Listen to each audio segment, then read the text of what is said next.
Hello everyone, welcome back to Behind the Pages with Maggie, breaking barriers one story at a time. Today is episode 13 and I bring to you a very inspiring and empowering story that I think you definitely should have a listen to. So the book in which I would really like to read to you today is called Hidden Figures, The True Story of Four Black Women and the Space Race, written by Margot Lee Shetterly and illustrated by Winifred Cockling and also Laura Freeman.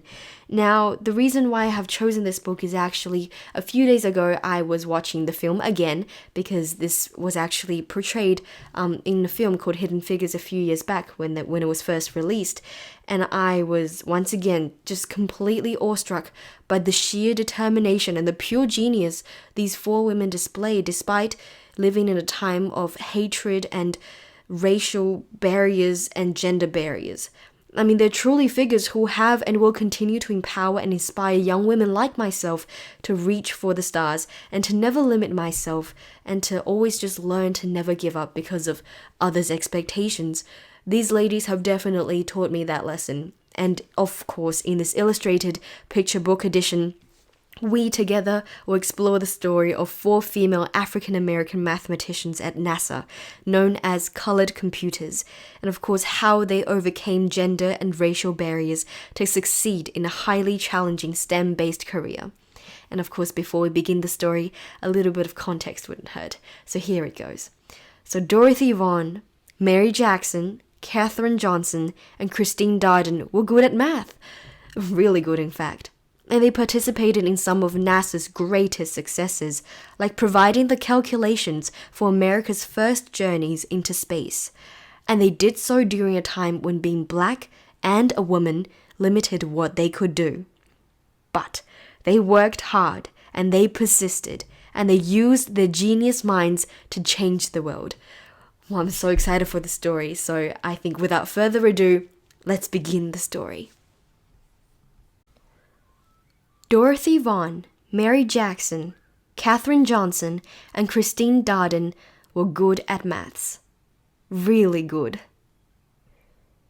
In 1943, the United States was at war, World War II, and Dorothy Vaughan wanted to serve her country by working for the National Advisory Committee for Aeronautics, the government agency that designed airplanes. Having the best airplanes would help America win the war, and making airplanes fly faster and higher and safer meant doing lots of tests at the agency's Langley Laboratory in Hampton, Virginia. And tests meant numbers, numbers meant math, and math meant computers. And today, we think of computers as machines, but in the 1940s, computers were actual people like Dorothy, Mary, Katherine, and Christine. Their job was to do maths. But because Dorothy was black and a woman, some people thought it would be impossible for her to get a job as a computer. She lived in Virginia, a southern state, where laws segregated or kept apart black people and white people. They could not eat in the same restaurants. They could not drink from the same water fountains. They could not use the same restrooms. They could not attend the same schools. They could not play on the same sports teams. They could not sit near each other in movie theaters. And they could not marry someone of a different race. But Dorothy didn't think it was impossible. She was good at maths, really good. And she knew she was the right person for the job. So, she applied, and the laboratory offered her a position as a computer. At work, blacks and whites were kept apart. The white computers worked in one building, and Dorothy and the other black computers worked in a different building, in their separate office. Even though they worked on the same kinds of assignments, the black computers and white computers used separate bathrooms and ate in separate lunchrooms. America won the war in 1945, but Dorothy stayed on the job, still trying to make airplanes faster and safer. And by 1951, the Americans and the Russians were competing to see who could build the best planes. And that meant more experiments and more numbers. Lots and lots of numbers. And more numbers meant the need for more computers. And that's when Mary Jackson got a job as a computer at Langley. She worked in a group that tested model airplanes in wind tunnels. A wind tunnel was a machine like a huge metal box with a powerful fan attached. And Mary put model airplanes in the wind tunnel and blasted them with air from the fan. This experiment helped her group improve their designs on the models before building full-sized airplanes. Now, Mary wanted to become an engineer, but officials said it was impossible. Most of the engineers at the laboratory were men, and to become an engineer, Mary needed to take high-level math classes, but she wasn't allowed to go inside the white school where the classes were taught. But Mary was good at maths, really good, and she refused to give up. She got permission to enter the school building and take the math classes, and she earned good grades. Because she didn't give up, Mary Jackson became the first African-American female engineer at the laboratory. Katherine Johnson was good at maths and always asked a lot of questions. And in 1953, she applied to the laboratory for a computer job and was placed on the team that tested actual planes while they were flying in the air. The research was used to figure out ways to prevent future plane crashes, and in one of her first projects, she learned how to analyze turbulence or dangerous gusts of air. No one knows how many lives her work may have helped save.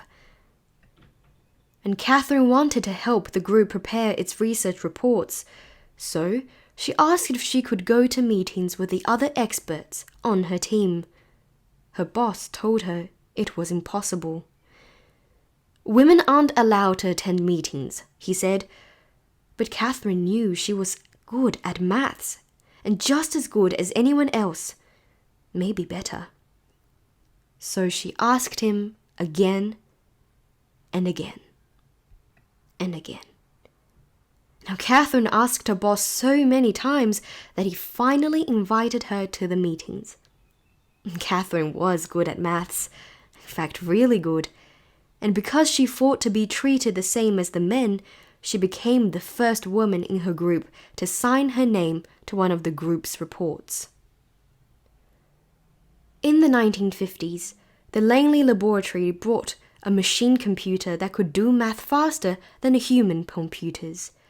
And at first, these machines made mistakes.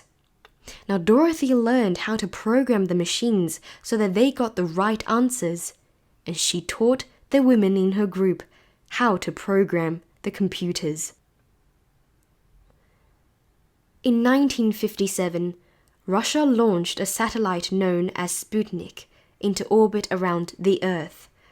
The United States started building satellites to explore space too, and for years the laboratory had used math to design airplanes. Now it would need maths to create spaceships as well. The government decided to change the agency's name from the National Advisory Committee for Aeronautics to National Aeronautics and Space Administration, NASA. In 1961, President John F. Kennedy told Congress, "I believe that this nation should commit itself to achieving the goal, before this decade is out, of landing a man on the moon and returning him safely to Earth." A man on the moon? But the first step to getting a man on the moon was to send an astronaut around the Earth. NASA was going to need to hire more space experts and more people who were good at maths. The people at the laboratory had to work together from morning to night to figure out how to send astronaut John Glenn into space and bring him back home to Earth safely. Katherine Johnson knew she could use maths to help. "Tell me where you want his spaceship to land, and I'll tell you where to launch it," Catherine told her boss. Catherine helped calculate the trajectories, or pathways, that rockets traveled through space. She had to plan Glenn's exact route, from takeoff in Florida to splashdown in the Atlantic Ocean. There was no room for error. Now, no one was better than Catherine at solving these tricky maths problems, and days before his mission, John Glenn wanted Catherine to double-check the machine computer's trajectory calculations to make sure it hadn't made any mistakes. And when Catherine said the numbers were correct, Glenn was ready to go. And on February 20th, 1962, Glenn blasted off into space, circled the Earth, and made his way home safely. Meanwhile, laws began to change so that black and white students could go to school together. Blacks fought for the right to sit beside whites on buses and to drink from the same water fountains. And at the laboratory, black and white computers started working together in the same offices, eating at the same lunch tables, and using the same bathrooms. Black and white moviegoers could sit next to each other in the same theater, and across the country, people started to think about ways to bring equality to all Americans. Christine Darden was good at maths, and she loved electronic computers. She started working in Langley in 1967, and Christine wanted to become an engineer, and thanks to Dorothy, Mary, and Catherine, she knew it was possible. Eventually, she became an engineer for supersonic airplanes, planes flying faster than the speed of sound. But her first job was to help with NASA's mission to the moon. The people at the laboratory prepared for years to send astronauts to the moon, about 238,900 miles away from the Earth. And finally, on July 20th, 1969, the world watched as the three men arrived at the moon in the Apollo 11 spacecraft. That's one small step for man, one giant leap for mankind, said astronaut Neil Armstrong when he stepped onto the dusty surface. But it was also a giant leap for Dorothy, Mary, Catherine, and Christine, and all of the other computers and engineers who had worked at the laboratory over the years. The moon landing was a success from takeoff to splashdown, but there was no time to rest. Once NASA landed astronauts on the moon, the people at the laboratory began dreaming of sending humans to other planets, such as Mars or Jupiter or Saturn. They started to imagine hyper-fast space planes that could travel around the Earth at 7 times the speed of sound. The next adventure wouldn't be easy and would require lots of tests and lots more numbers. But Dorothy, Mary, Catherine, and Christine knew one thing. With hard work, perseverance, and a love of maths, anything was possible. Well, that is the end of the story. I really hope you enjoyed it, and I hope you are as inspired and motivated as I am to achieve whatever you dream or whatever goal you have in mind after hearing the stories of these ladies. Well, I cannot wait to see you next time for Behind the Pages with Maggie, breaking barriers one story at a time. This is the end of episode 13. I can't wait to see you next. Goodbye for now.